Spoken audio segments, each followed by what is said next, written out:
All right, I think you guys can tell from the music that we're rolling in with tonight that tonight we got Jennifer Lopez, her turn in the barrel on Movie Killers podcast.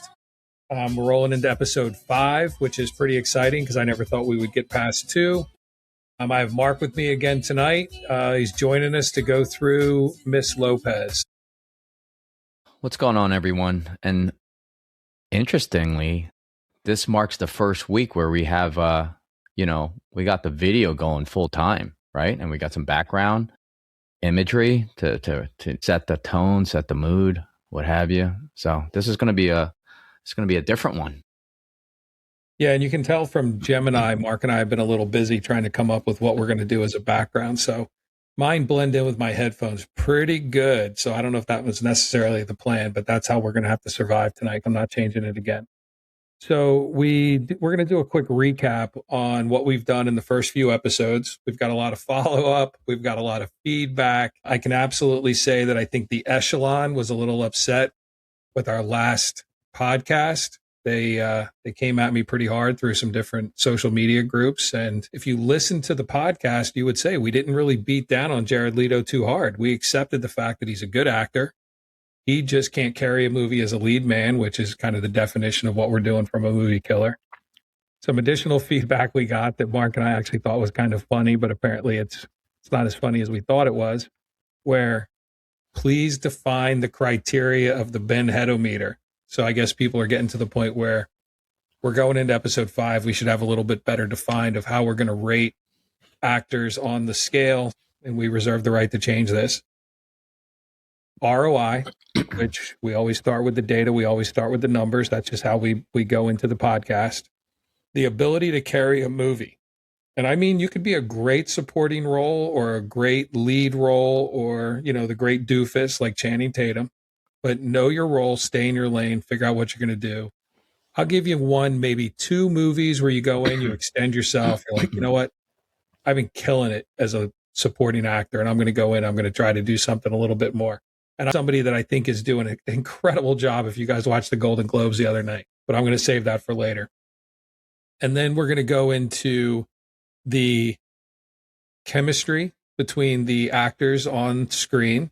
That's going to be another deciding factor. And then we're just going to throw the it factor in there. Yeah. So how many factors is that if we're counting? 4 5? factors. 4 factors. So you got ROI. Yes. The ability to carry a movie, marketability, chemistry, it factor. It factor. Okay. I mean, if you got something, let's throw it in there. Let's get it straight right now because we're not going to change it. You know how you came up with the Ben Headometer? I was talking to one of our fans, and I'm going to give him credit for this. You know that term they use in baseball? It's called the Mendoza line. Let's call it. Is that where Magellan went around and discovered India when he was leaving Portugal? No, maybe, but the Mendoza line is a threshold. It's a baseball term for a 200 batting average. The Mendoza line. What if we call it? I hate to do this to you too, because you just ran off your criteria and we were all on board, but the Mendoza line. Oh, I like that. See that? We'll put the Mendoza line and we'll get the Ben Headometer. We'll change it to Mendoza line. We're going to change it to a 0, which is Ben. Yes. Channing's going to fall below the Mendoza line. And, then if you guys go to the website, mkpcast.com, we got the Facebook group, Movie Killers Podcast Facebook group. Oh, and if you guys could help us out, we want to go live. We need to get so many followers on TikTok. So look, go out. You guys live on TikTok. I know my audience. While you're clicking through, go to our homepage, click follow, do us a favor. But follow us on TikTok so we can start going live. We're just about there. We're almost at the TikTok Doza line. Yeah. And we're gonna be able to get over to that live broadcast hopefully starting next week. Absolutely. When we picked J-Lo in comparison to Jared Leto, both of which are actors and both of which have also a musical career. I mean, I think that's her big draw, her as a musician and as a celebrity. That is a larger draw than it is her movie star status, right? She's a global celebrity. And the only thing is that I don't think her fame has translated more reliable other than music and fashion, and of course brand deals. And that's not a bad thing, right? Like, to our point earlier, right? We're not here to roast them as an individual or as a success in other areas in their portfolio, but as a movie star with movie star power, she does an ROI. And going into the list, which we always have the data to kind of back this up, she has loss after loss after loss, and it continues for a long period of time, which and I think we need to be clear that, and I'm going to give you an example of this. She is a super talented musician, singer, dancer, right? I mean, it's so funny when you guys know, I go and I pull clips, I look at music, I look at all the different things that are out there so that we can add them into the show. I don't know if she had a really super big hit since like 2012. So I think she's carrying that over for a long period of time. But when you go back and you start listening to that music, like 2011, 2012, it's great. You know, like even Mark and I are sitting here and be glad the video wasn't on at the time, but I'm kind of dancing a little bit while I'm listening to it go on. I'm like, wow, she is super talented. That doesn't mean it carries over. Not only dancing, I think you were singing. I was singing a little bit. Right. You're absolutely right. Yeah. It doesn't mean it carries over into the movies, right? And if you guys want to go and show a little initiative and do a little research on your own, and you do a Gemini Makes Your Life Easy, and you go in and say the greatest movie flop actor of all time, Madonna comes up, right? Madonna has lost more money in movies than any other actor who's ever been in a movie. Yeah. But the Immaculate Collection is one of the greatest hits collections ever, right? I mean, her music from the 80s and 90s and, you know, into the 2000s is awesome. Yeah. But she can't act. So the same basically can be said about J-Lo, as was mentioned with Madonna. She's famous everywhere except the box office. Right. And I think what also matters is like her genre ceiling or cap, whatever you want to call it for J-Lo, her dependency and where she does really well.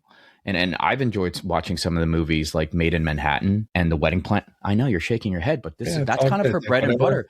But her thing is her genre is romantic comedy. And that, I mean, that's it, right? I know she's done other types of movies, but I think by and large, her fame and her recognition in big screen acting is romantic comedies. Yeah. And so for all of you guys, forget where she got her start, and I'll play a quick clip of where she started. I don't care what you say. It doesn't matter, okay? I love him, and that's it. What did you say? I said I love him, and he loves me too. Of course he does. You're young, you're beautiful, and you're rich. Yeah, you would say that. Hey, it's not like that. Yes. He cares about me. I'll let it go. The real me. Inside. I enjoyed that movie. There's no way I'm going to let you take that away. Now, be honest, everybody who's listening to that, this is from Selena, right? Yeah. Selena was a great movie. Edward James Olmos, fantastic. But all I could think of the whole time I was listening is this is the conversation that she had with her dad about Ben Affleck, right? He loves me. I swear he loves me. He's only interested in your money. Yeah. You know, passionate, good. That's how she got started. That got her the attention. But she sang a lot in that movie, and she's a super incredibly talented singer. But I think it was all downhill from there, right? And if you go in and you start looking at the data, she started in 1995 with Money Train. Yeah, you know, Wesley Snipes, I think, and Woody Harrelson was in it. I forget who else was in it. But pretty good movie, not bad. Estimated budget $68 million. You add marketing and everything else, you're at about $135 million. Worldwide gross $77 million. So they lost almost $60 million on the movie by the time all was said and done. Then you add a bunch of other movies. Anaconda. I only watch Anaconda because Ice Cube's in it. If you guys listen, you know I'm a big Ice Cube fan. But then you start going into all these other movies. She had one movie that just destroyed the box office, right? And you guys have all seen it. Ice Age Continental Drift, right? Ice Age Continental Drift. She was a voice. It budget about $95 million. Worldwide gross $877 million. It's just her voice.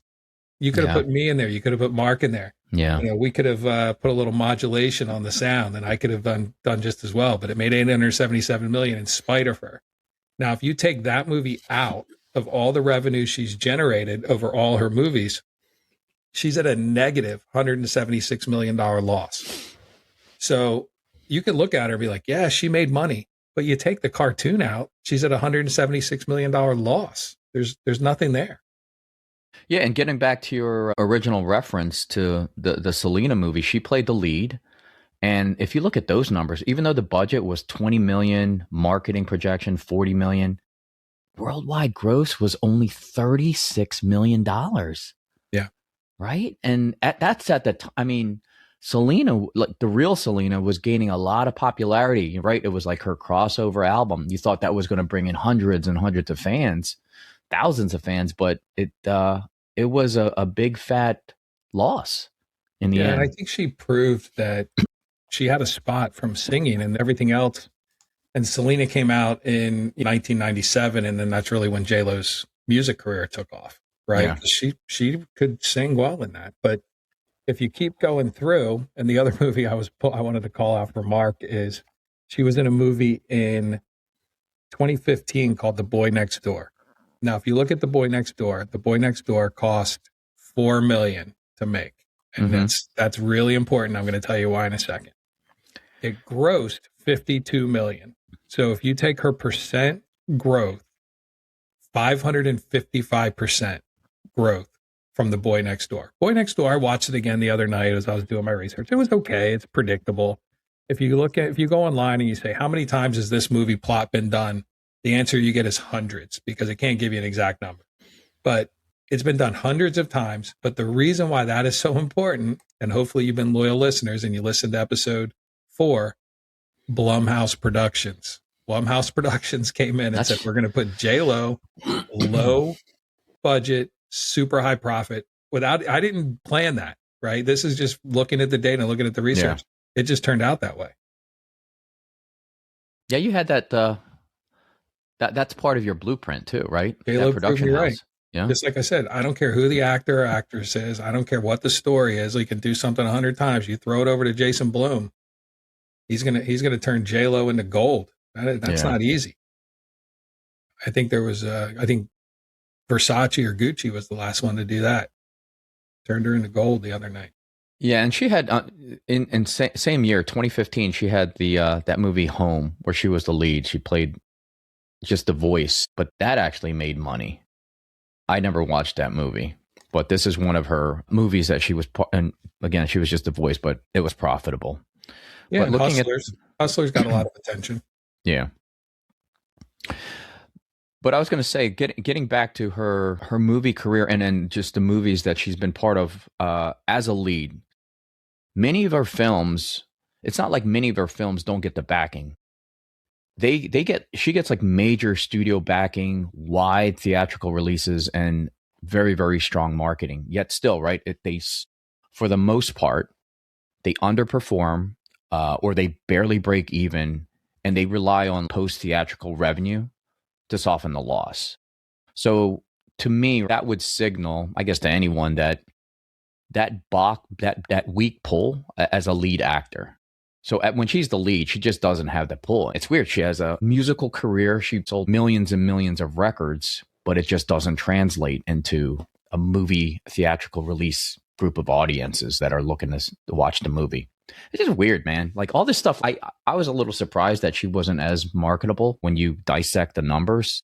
And it just goes to show you that marketing, it's out there, but it's not a given. Even you could throw as much marketing as you want, and the numbers still might be anemic in the end. Yeah, and the funny part is, if you look at it, and she has a net worth of about $400 million. Yeah. So she was with A-Rod for a while. A-Rod net worth $350 million. Ben Affleck that we talked about, his net worth $150 million. So she definitely knows how to market herself, and she can go out and she gets attention. I mean, she had her show, she had World of Dance. I think she was a judge on America's Got Talent. She has definitely been able to parlay her start and her music, but her last couple albums didn't do that well either. But she has been consistent, and she is a list, right? I mean, people love to have her at their events. They get her to the Golden Globes. They get her Screen Actors Awards. She goes to every award show. And this is a very interesting fact. She just signed a multi-movie deal with Netflix. So she's working through all these different Netflix shows. But the beauty of Netflix doesn't care about how much money the movie makes. They want screen time and subscribers. And because she is so marketable and because she has the face recognition, people watch her. I mean, Atlas, which was the one show that she did for Netflix, the one movie, had a tremendous amount of streamers and good subscriber acquisition. So it goes back to the fact that it doesn't really have a box office draw, but she's recognizable, she gets attention, and she brings the viewers in, which from a streaming perspective, that's all they really care about. Right. And then, like, if you were to compare her to another type of actor, kind of similar, who's the first person that comes to mind? I mean, I have one, but I was curious to hear your thoughts on who might she remind you of, or, somebody similar in terms of film genre, etc. So I think she reminds me of a cross between Madonna and like Kylie Jenner, right? Kylie Jenner. Wow. Yeah, like a Jenner family member and Madonna. So Madonna has a lot of talent. She can sing, she can dance. But the Jenners can market themselves so well. I mean, Kylie Jenner sitting at the Golden Globes the other night next to Timothée Chalamet. If you guys know, I'm a big Timothée Chalamet fan. I would throw him into a bunch of movies. But you got Kylie Jenner sitting there, and I made a joke like, hey, I wonder if she made him sign a prenup before they started dating, before they got together. But Timothée Chalamet is everywhere, but his dollars can't even come close to Jenner dollars. So you look at Jennifer Lopez and the amount of money she has and the amount of revenue. Kylie Jenner's got all the makeup lines and the cosmetics, and Jennifer Lopez has this crazy clothing line. Yeah. So you can see the theme. Kristen Stewart, a lot of money, extra money outside of acting. Jared Leto, crazy investor, very savvy with everything that he does. Jennifer Lopez comes in, clothing line, marketability, appearances, everything that goes along with that. Acting to her is like it's a passion project. Yeah, it's like a side hustle. Yeah. I mean, she's an absolute business juggernaut. She's just not dependable in the box office. And I have a theory. Remember, I have this theory, this working theory on why there's an impact, I believe, but I'll bring that in a later episode focused on that topic alone. So what was your, you said you had somebody in mind. So the first person that came to mind, and I have no other than their romantic comedy leads for many, many years. And I just think of Sandra Bullock for whatever reason, because female leads with very, very long career, their genre, what's their staple? Romantic comedies. Yeah. Right. And they're both very major pop culture figures on the planet. So, and I think I want to say they're probably close to the same age, roughly. I know but Sandra, I think she's a little bit better of an actor than Jennifer Lopez. I would put Sandra Bullock a little bit higher on the Mendoza line than I would put Jennifer Lopez. Yes, I think she played that same role forever. Sandra, we're kind of switching it up here, but she had that one movie where she was an like stone cold like bitch, right? Like she was very irritable. Demolition Man? No. I got to look it up. I should have wrote it down. It was damn it. I got to look it up now. I don't know, man. I'm stuck. I'm stuck. Yeah. Here, let me help you. I'll give you a little. I love you so much right now. How's that? Does that draw your memory? Selena? Absolutely not. Jennifer Lopez. I love you. Yeah. American Idol, by the way, I was wrong before. It was she was the judge on American Idol. American Idol. Okay. American Idol judge, where she got paid a tremendous amount of money because of her star power, right? She definitely has a lot of star power. And keep in mind, when we talk about these different actors who go in this, star power, it factor is just one characteristic, one factor, right? I mean, ROI, I think is pretty clear. She's bombed. you got to take the cartoon out of the picture and put everything else in. She's just, it's kind of like with the Echelon when they were coming at me. Yeah, hard. You guys love Jared so much. Go buy tickets. Go to the movie. Like, don't blame me because his movies don't make money. Jennifer Lopez, if people liked you and you were likable, which arguably I would say she's not because she's got quite the diva syndrome that we can go into in a little bit. But if they liked her and her movies made money, great. You wouldn't be on the movie killer list. But your movies don't make money. So you got the art, you got the it factor. You're charismatic, you're gorgeous. You can sing, you can dance, but I don't know if you should necessarily be going into the movies just based on the numbers alone. I think it was called Crash. Way back. Crash was great. Right?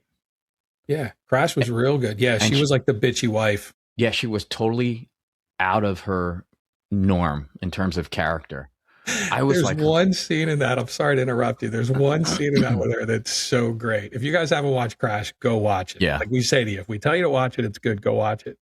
There's one scene, and I forget who the guy is, but there's like two black guys walking down the street, and Sandra Bullock is super racist in the movie. And they're walking down the street, and to her husband, she's like, "They're going to rob us. We have to cross the street." And her husband's like, "Are you racist? Like, what's your problem?" And it turns into this whole discussion, and the guys come up, and then they end up robbing her. Yeah. So it's very funny. Funny in a very depressing kind of way, but it's a great scene in the movie. Yeah.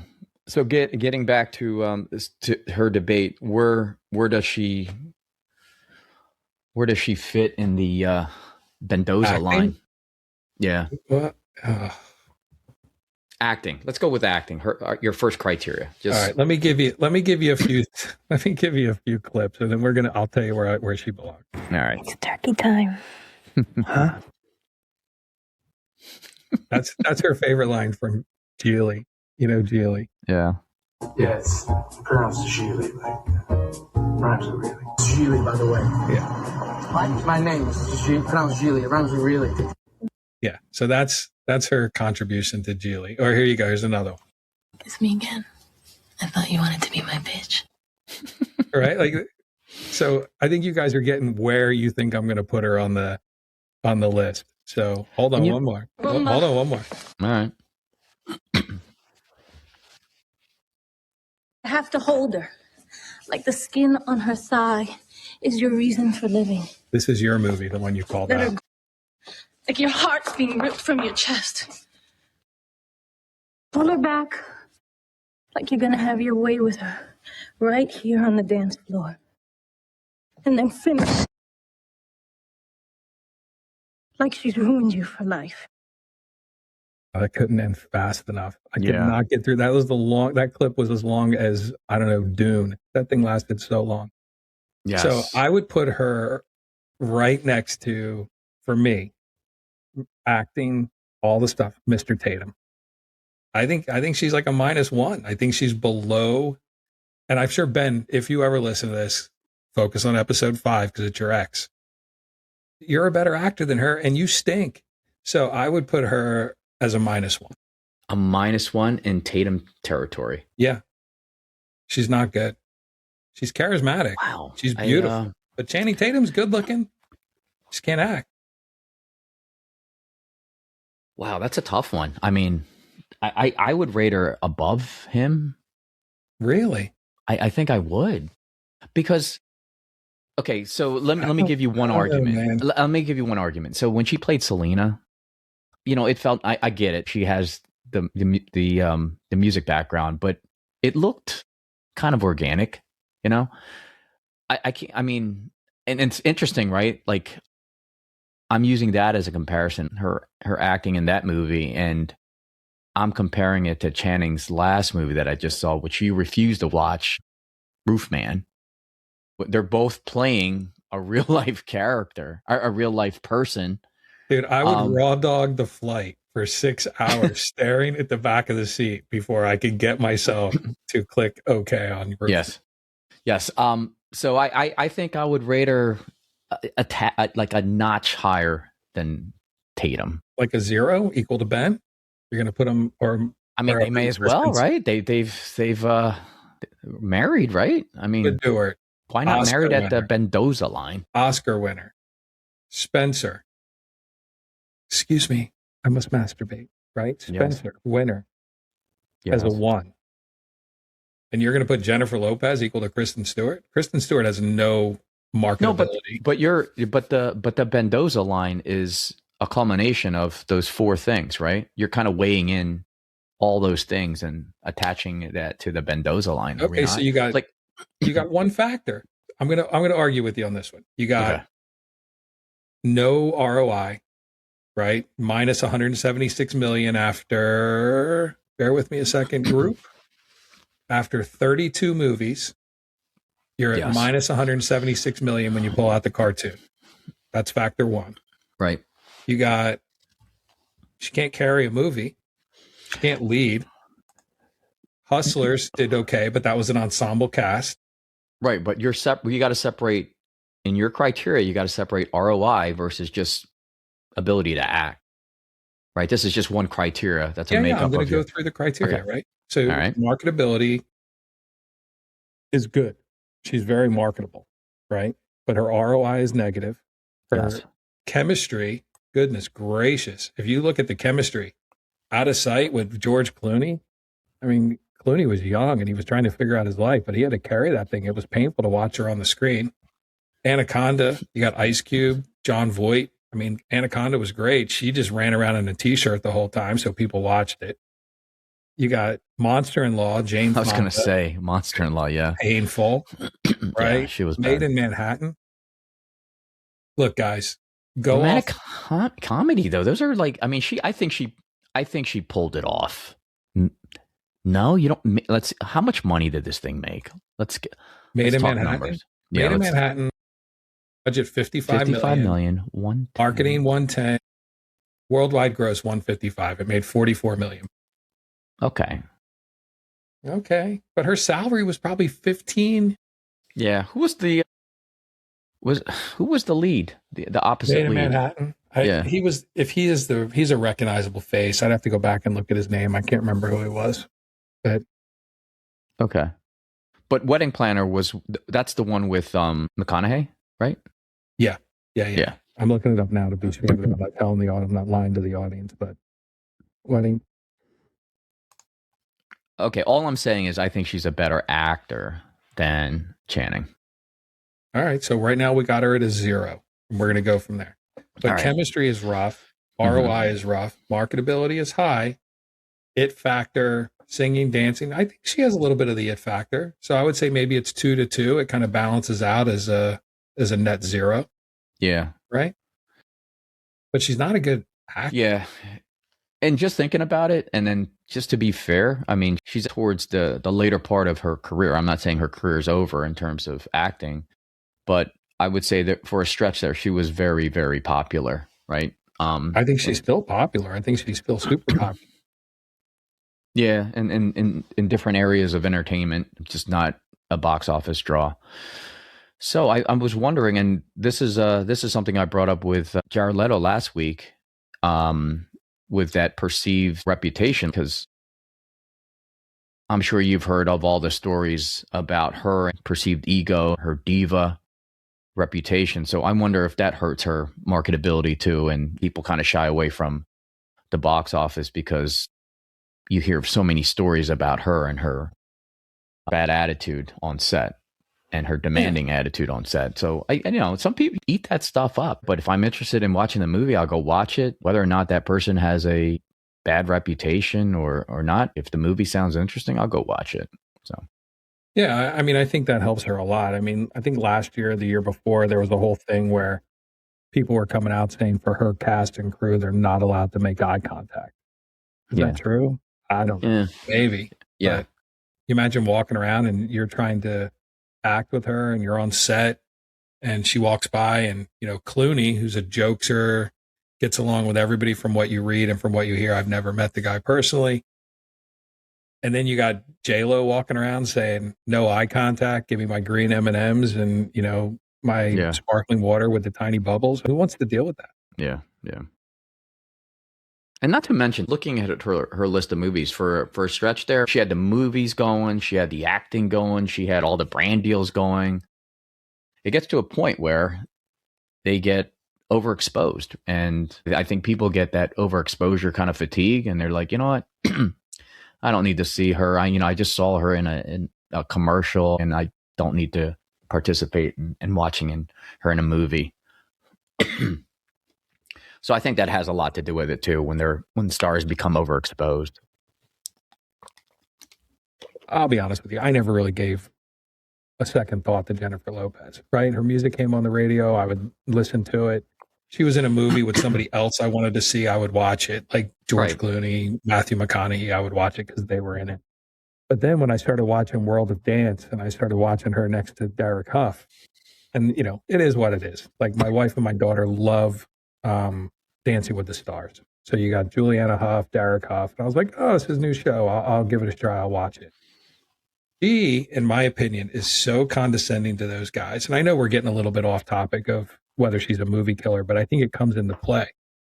So when you're watching her and how she's kind of talking down to the people that are supposed to be her co-hosts, and made it clear it was her show and they were just along for the ride. I don't know if anybody else who watched the show got that impression, but that's definitely the impression I got.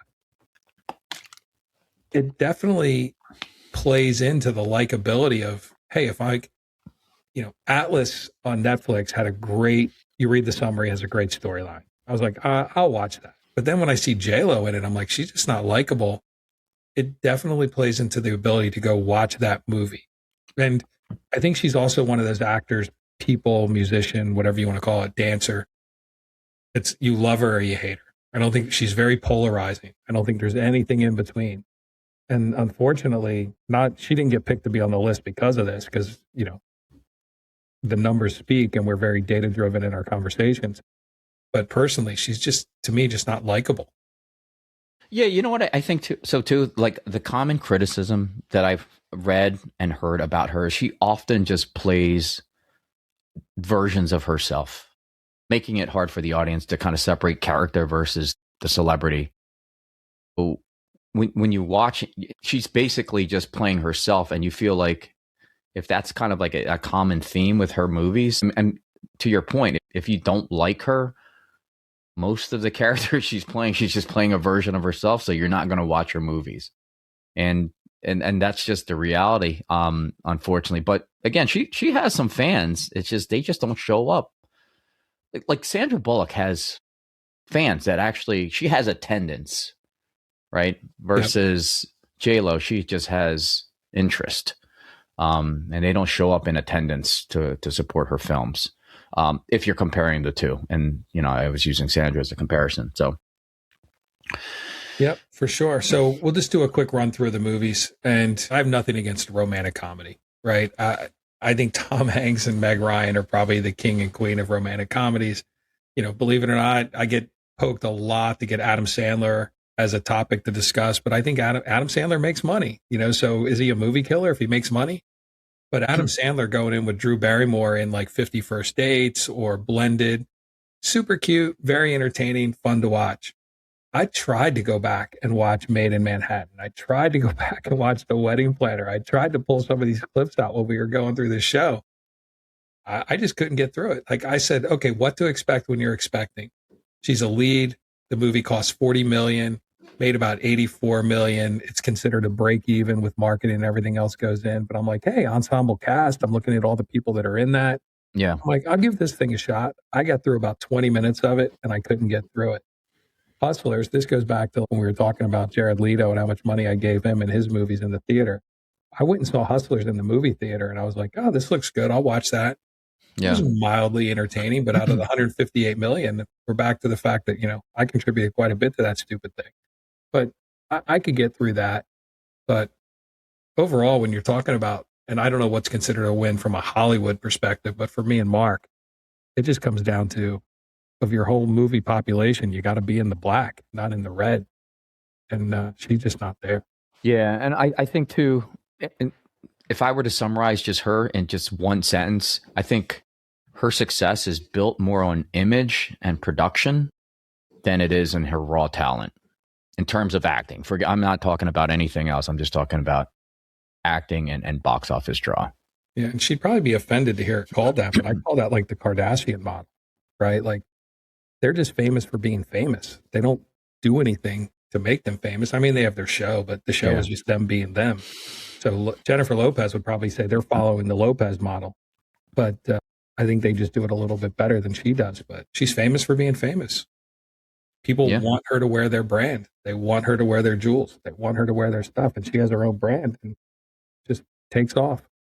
Yeah, and her expectation too, right? Because we talked about it throughout the podcast that she's a big star in terms of her popularity. So I think when an audience expects her in blockbuster movies and these iconic performances, this is what we expect from her because she's such a megastar. But when the output doesn't match all the hype, that disappointment just turns into a dislike. So it just kind of festers. I've watched a lot of her movies, mostly the romantic comedies, because that's all she was churning out. And then you come back feeling when the movie's over, it's like, man, I felt like I just watched the same movie over and over again with a slightly tweaked script. And then you feel like, man, I felt like I just wasted my money on that. Did I enjoy the movie? Yeah. Did it have a couple of decent punchlines? Yeah. But all in all, I felt like I just watched the same movie that was just regurgitated and recycled and slapped in on a new script and marketed. Well, I think that goes back to our discussion from last week, right? And I think that's a little bit of me where I've kind of always known it, but maybe I was a little naive in just the extent of it. But the more we dig into these movies and the more we look at these movies, Hollywood just follows templates and they just regurgitate the same stuff over and over again. Yeah. They slightly tweak the story. They change the actors a bit. They change the scene. Like it could be in space, it could be in Southern California, but it's the same movies. And, I think every episode I've mentioned this guy, but I went and saw Bruce Campbell, and Bruce Campbell starred in a Hallmark movie. And somebody in the audience asked him, what was it like being in the Hallmark movie? And he said flat out, they have a template. You meet the guy, you bump into him. It's an awkward thing. You fall in love, you fall out of love, you don't like each other. And by the end, you're back in love. And he went through the template that Hallmark followed. And I think that's just Hollywood in general. But when you look at Jennifer Lopez's movies and you try to look at unique movies or something that's just not a template that she just spins out over and over and over again, it's hard. But it's Selena, based on a young girl's life. I mean, that is what it is. Hustlers, based off a group of women in Scores in New York. That's not a template that's followed. It's based on the story that was being told. So outside of some of these unique nonfiction or biographical movies, she doesn't have a lot going for her of finding that unique story. And then going back to a different topic where we talk about casting directors, do we need to start focus on writers? Is Hollywood having a writer drought where it's either one, it's very difficult to find a writer who can come up with something unique, or Hollywood is scared to go too far off the page and try to generate something that hasn't been done before. They don't want the risk, but by not taking the risk, they're losing money. So I don't know if they're looking at it that way. Yeah. And I think with her, again, highly successful, but I think just in general, fame will magnify that perception over time. And I think plenty of successful actors, eventually they're going to attract backlash just by staying visible long enough. Like, you know what I mean? It's inevitable. There's that adage that they'll build you up and just to tear you down. And I feel like, I don't know how true that is, but I feel like that is the reality for a lot of these actors that make it big. And she's not unpopular because she's a failure, right? She's controversial because she succeeded loudly. But you think people that don't even like makes her sense? Because she's famous? No, I think over time it's human nature to get tired of the same kind of song and dance, right? It just gets monotonous at that point. I think it's a little bit of the entitlement, right? I think she comes off a little too entitled. And you guys know number 10 on the list, the top. I don't know if Brad Pitt has ever been in a situation where anybody has looked at him and said he's coming off entitled. But I don't think that you could pick a situation where Jennifer Lopez and say she's not coming off entitled. Because, you watch her interviews, you watch the Vogue does a thing called like the 72 questions or something, and they send a person out to the celebrity's house and they just rattle off questions and they just answer the questions. Right. She tried to be funny. She tried to be witty, and maybe it's an intelligence thing, but she has to be super intelligent to be able to parlay everything that she's done to where she is now. That's where I think I disagree. Like the people that they don't overthink it, they just do, because they're I don't think they have enough comprehension to think, oh, if I do this, they don't overanalyze, they just do. I mean, just think about people in regular like society that have successful businesses. They don't overthink it. They just go. And I feel like she just goes. But she has the right agent. She has the right group of folks working with her in her entire career. They did a good job with her career. People around her, right? Yeah, absolutely. Okay. That's a good point. So when we were talking before about, I didn't want to lose track of this because this guy definitely deserves a call out while we're talking through it. But when we were talking about actors who have started out in maybe a supporting role and then they take that leap into a leading role, some can do it, some can't. But I give everybody a shot, right? Not that they need my approval, but I would say let everybody who's a supporting actor like take a shot at a lead, maybe twice. When I own my studio, I'll give you 2 shots. After the second one, if you're not doing it, I'm gonna move you off. Yeah, you tell them. Role. Yeah, you know. Yeah. You gotta lay the law down with these guys. Or guys like Channing Tatum will come in and just take advantage and convince you that he's a genius. No genius, folks. But there's a guy named Stephen Graham. You'll know the face. He was in Adolescence. He was incredible, but he was also in Snatch. If you watch the Golden Globes, he's walking through and he's hugging Leonardo DiCaprio. He's hugging Brad Pitt. Like, these guys know him. They respect him. But he has played kind of that supporting role forever. And he does it so well. Like in Snatch, he's the sidekick in Snatch and he's great. And then he took that leap and he won the Golden Globe. I think it was actually as a supporting actor for Adolescence, but he carried that show. Like between him and the kid, Owen Cooper, who played the kid, Stephen Graham was awesome. Like, I would elevate him into some sort of leading role next week if he's not already. I don't know what he's doing, but these are the kind of people that exist in Hollywood that you just got to give a shot to when they step up, and they're just so good. Like, why am I going to stick Jennifer Lopez into any more movies? Why am I going to stick Channing Tatum in anything where he can't take his shirt off? Like, let's give some of these people a shot, please, and let's see what they can do. I need to go to the movies and see something good. I don't want to see any more movies where I forget what it was in, where Tom Cruise runs real fast and saves the world, right? I want to see something else. Yeah. So, again, if I got a voice in anything, let's give Stephen Graham a shot. Like, this guy earned it. He is good. Same with the blonde chick from Ozark. Let's throw her in the mix too. Well, they did. You're talking about Ruthie? Ruthie, yeah. Ruthie. Yeah, she was awesome. But the thing is, I don't know if you got to see some Julie of her Garner. Yeah, if you got to see any of her interviews, totally different from her. I mean, and I get, and that's what made it so impressive, like the way she portrayed Ruthie in Ozarks. Like, you want a real actor from the Bronx? It ain't Jennifer Lopez. It's Julie Garner. Julie Garner grew up in the Bronx. Like, give her a shot. Yeah. Here's how good she was. She went from Ruthie in Ozark to the Silver Surfer in Fantastic Four. I don't even know if you guys knew that was her. She's the Silver Surfer in Fantastic Four. Fantastic Four stunk, by the way. It's really, really bad. But the ability to go from Ruthie to that role and be able to just bounce back and forth across the two. She also had that horror flick. I forget what it was called. She was in Weapons. Is that what you're talking about? Was it Weapons or the werewolf one? I haven't seen it because I'm just not into that type of horror flick. But I know you get scared. I understand. No, I mean, yeah, Weapons she was in, where it's like a witch. It's not a werewolf. Okay. Well, I'm wrong. You're right. Wolfman. Wolfman. Yeah, her husband turned into the Wolfman. Yeah, Wolfman. But yeah, she's outstanding actor. But again, took that supporting role, and let's give her a shot. Let's give her more. All right, sorry, J-Lo, you've been replaced. There's now Julie from the Bronx. All right, so her acting chemistry, I don't know. I think it's better than Channing. I guess. It's kind of stale to me. Like, I don't feel the love with her and Matthew McConaughey. I don't feel the love with her and the guy in Made in Manhattan. Like, I'm just not feeling the chemistry. But all right, what else you got? Shotgun Wedding. Josh Duhamel.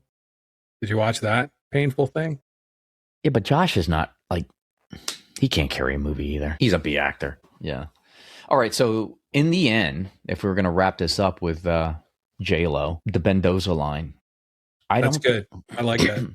You didn't come up with that. Did your daughter or somebody come up with that? No. It was one of the vendors I spoke to. He's like talking about it. His name too was John. Got it. Yeah.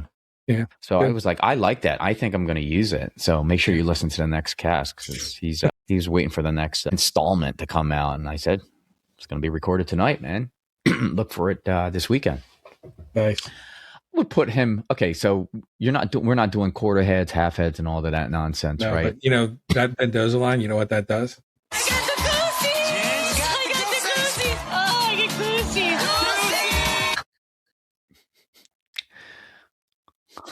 Sorry, folks. It's just so dumb. I can't help myself. Wait. So, did she earn a head on any of that? Like to me, she's a zero. She has no ROI. She has tremendous marketability, but she's not a great actor. She has maybe poor chemistry to me, but maybe chemistry to you. And she does have the it factor. So to me, it's like a 2 negative, 2 positive equals out to a 0.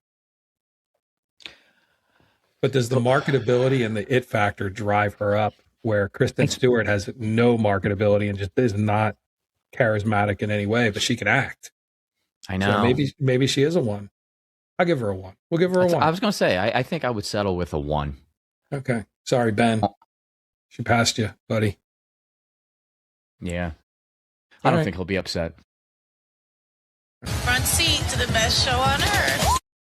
Can't wait till we go live on this. We're wrapping up with Jennifer Lopez. We've all decided that she is a movie killer based on ROI and the other factors. We came up with a new Mendoza line, which I think is going to replace the Benheadometer. Yeah. MKPcast.com. You guys can go check it out. You'll see the new Mendoza line. It'll be up in the next day or so after the podcast. And then the other piece is we want to go live. We need followers. Spread the word. We're going to put some videos up on TikTok. Go watch them. Follow. Share. Let's get that out there so we can start going live maybe as early as next week and continue to drive this up. And if you have any ideas or any thoughts of who we should be doing next, take it out to the Movie Killer Podcast Facebook group. Check it out. We post the new podcast there whenever they go live. So just comment back and say, hey, we think you should do Winona Ryder, right? I don't know. Yeah. It gives us the opportunity to kind of interface with whomever, whether it's through chat. And at some point, we're going to have other guests to come on that are in the business in some facet. That's going to be fun to do. But that's what we're striving to do at some point in the very, very near future. So with your support, we can get there.